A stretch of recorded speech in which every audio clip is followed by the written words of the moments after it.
সব আকামের সময় তুমি স্বামীটা ফলো করতে পারো, যখন ভালো কাম করি তখন ফলো করতে পারো না। কি ভালো কাম করছস কইতে দিব তোর আজকে আমার আমি করি, আমি অনেক ভালো কাম করি, অনেক। এখন যদি তুই কইতে না পারছস তোর মাথাটা আমি দুই ভাগ করবাম আমার মাথা দিবা করবি তুই? হ্যাঁ করবাম তোরে কেউ খুঁজে পাইবো না, তোর এমন দেখাইনি আজকে আপনি যাইয়া এই লাড়ি তো কম দিবি না, খবরটা লাড়ি তো কম দিবি না, লাড়ি তো। হ্যাঁ হ্যাঁ কিটা করছস আম্মা আমার জীবনটা তেজ পালা করে দিতে এই গোলামের পুতে সি এইসব কিটা জামাই আপনি নিজে হাতে দেখছেন আমার হাতে একটা লাড়ি, সেটা তো নিজের আত্মরক্ষার জন্য তার হাতে বডি।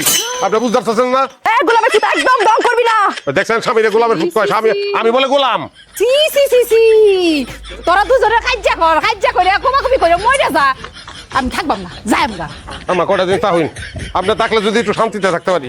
দেখো স্যার গোলামের পুতে কথা ওই যে দেখেন আবার গোলাম কয়। এসবি আম্মা আমরা তা হইন, আমি বাজারে যাই, গুঁড়ো মাছ আনবো, দুইজন মিলে কুটলেন। তুই যদি আজকে গুড়া মাছ আনস একটা শেষ করে দিলাম। এটা কেমন ব্যবহার বিতু?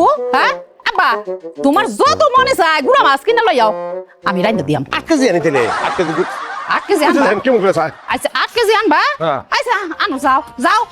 তুমিও একটা মা, নিজে সেই থেকে আরেকজনের ছাড়ার উপর বেশি বিশ্বাস তোমার। তুই বালা না, তুই বালা, আমার জামাই বালা। আইও